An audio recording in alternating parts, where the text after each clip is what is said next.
Shalom, saudara-saudariku yang dikasihi Tuhan. Selamat berjumpa kembali melalui channel Renungan Rohani Insani. Inspirasi Sabda Allah hari ini, Selasa 25 Mei 2021, dalam pekan biasa ke-8.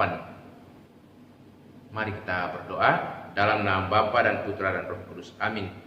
Allah Bapa yang Maha Baik, Engkau menghendaki supaya kami percaya dan mengikuti Putramu Yesus. Semoga kami sanggup setia dan taat kepadanya.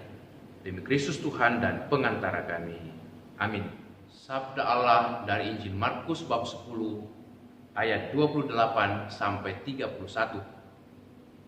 Setelah Yesus berkata betapa sukarnya orang kaya masuk ke dalam kerajaan surga, maka berkatalah Petrus kepada Yesus, "Kami ini telah meninggalkan segala sesuatu dan mengikuti Engkau." Jawab Yesus, "Aku berkata kepadamu, sesungguhnya setiap orang yang karena Aku dan karena Injil meninggalkan rumahnya, saudaranya laki-laki atau saudaranya perempuan, ibunya atau bapaknya, anak-anaknya atau ladangnya, orang itu sekarang pada masa ini juga akan menerima kembali 100 kali lipat rumah, saudara laki-laki, saudara perempuan, ibu, anak, dan ladang, sekalipun disertai berbagai penganiayaan, dan pada zaman yang akan datang ia akan menerima hidup yang kekal. Tetapi banyak orang yang terdahulu akan menjadi yang terakhir, dan yang terakhir akan menjadi yang terdahulu." Demikianlah Injil Tuhan. Saudara-saudariku yang terkasih, dalam Injil yang baru saja kita dengarkan ini, kita menemukan ada satu percakapan yang dalam atau yang serius antara Petrus dan Yesus Sang Guru. Petrus mengungkapkan satu pernyataan yang tak lain tersirat suatu pertanyaan yang mendalam.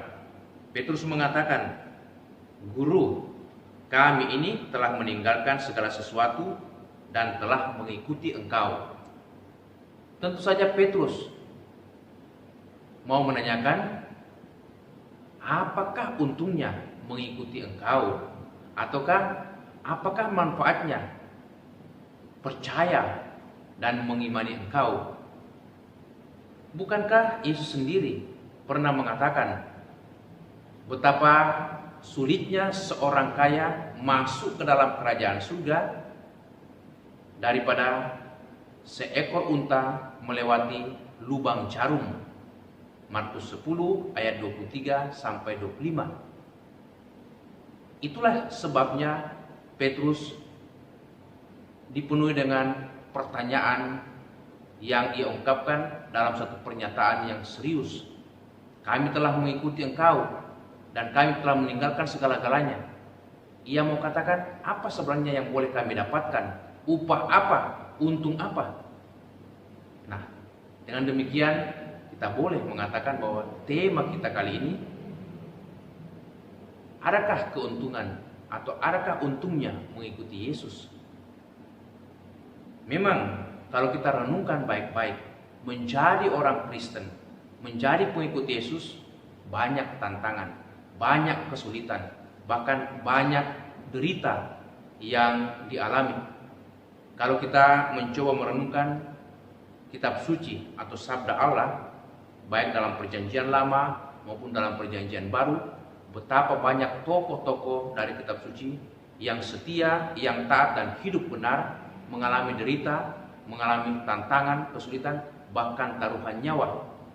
Boleh kita katakan seorang Stefanus, diakon pertama di Yerusalem, karena setia dan taat kepada Yesus Sang Guru, dia harus menanggung risiko mati karena dilempari atau dirajam dengan batu. Atau Paulus, seorang yang begitu berkobar-kobar dalam mewartakan Kristus, juga mengalami hal yang sama, ditolak, dikejar-kejar, bahkan dipukuli, menderita, dipenjara, dan akhir hidupnya mengalami pemenggalan pada lehernya.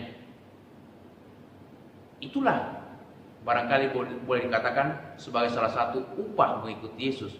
Dan memang Yesus sendiri mengatakan dalam Injil hari ini, "Aku berkata kepadamu, sesungguhnya setiap orang yang karena aku dan karena Injil meninggalkan rumahnya, saudaranya laki-laki atau saudaranya perempuan, ibunya atau bapaknya, anak-anaknya atau ladangnya, orang itu sekarang juga pada masa ini akan menerima kembali 100 kali lipat." Jadi Yesus mau mengatakan, mengikuti Yesus, percaya kepadanya tidak sia-sia. Pasti ada manfaat, pasti ada untungnya. Bukan 10%, bukan 25%, bahkan bukan 50%, tetapi lebih daripada itu, sangat luar biasa. 100 kali lipat keuntungannya, 100 kali lipat upahnya. Tetapi upah apa yang dapat dari sana? Apakah upah materi, kekayaan, harta dunia? Saya kira tentu bukan itu yang dimaksudkan Yesus. Bahwasanya kita mendapatkan berkat dan kemurahan-kemurahan Tuhan itu termasuk juga, tetapi bahwa menjadi kaya raya karena mengikuti Yesus itu bukan pertama-tama dimaksudkan oleh Yesus, tetapi mengikuti Yesus tentu ada upahnya, bahwa kita mendapatkan keluarga yang baru, teman-teman, saudara-saudara, bapak, ibu, saudara laki-laki, saudara perempuan, atau juga sanak saudara. Begitu banyak orang yang haus akan kebaikan, akan kebenaran, akan kemurahan dari Tuhan menjadi keluarga kita ketika kita mengikuti Yesus dalam ketaatan dan kesetiaan. Orang-orang yang setia mengikuti Yesus, inilah yang senantiasa menjadi panutan dan juga dicontoh oleh banyak orang yang kehausan dalam kasih. Maka Yesus mau mengatakan mengikuti Dia pertama-tama bahwa kita memperoleh berkat kehidupan rohani. Ada kedamaian, ada ketenangan, ada sukacita, ada kegembiraan, ada semangat yang berkobar-kobar dalam hidup. Tetapi juga Yesus mengatakan mengikuti Dia disertai dengan penganiayaan. Maksudnya bukan setiap orang yang mengikuti Dia akan dibunuh percuma, tetapi selalu ada tantangan, ada kesulitan, ada berbagai macam derita seperti yang kita lihat atau dengar atau baca atau renungkan dari kitab suci.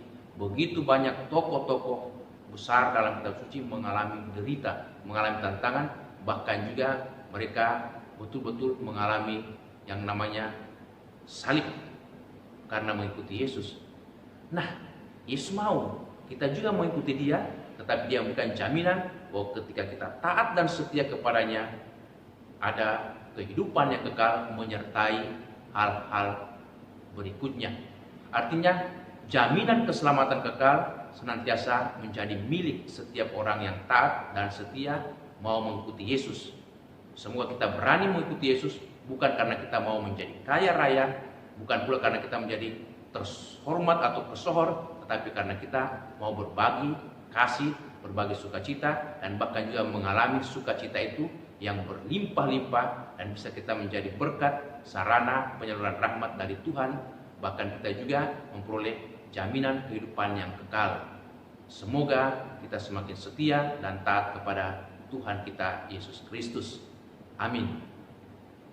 Tuhan Yesus Kristus, kami bersyukur atas panggilan-Mu mengikuti Engkau menjadi murid-Mu. Semoga kami Kau mampukan untuk selalu setia dan taat kepadamu. Terpujilah Engkau kini dan sepanjang masa. Amin. Semoga saudaraku sekalian senantiasa dilindungi, dibimbing, diberkati Allah yang Maha Kuasa, Bapa, Putra, dan Roh Kudus. Amin. Terima kasih saudara-saudariku yang telah mendengarkan sabda Allah. Semoga saudara-saudari bersama dengan segenap keluarga senantiasa diberkati Tuhan dalam setiap aktivitas dan pelayanannya. Amin.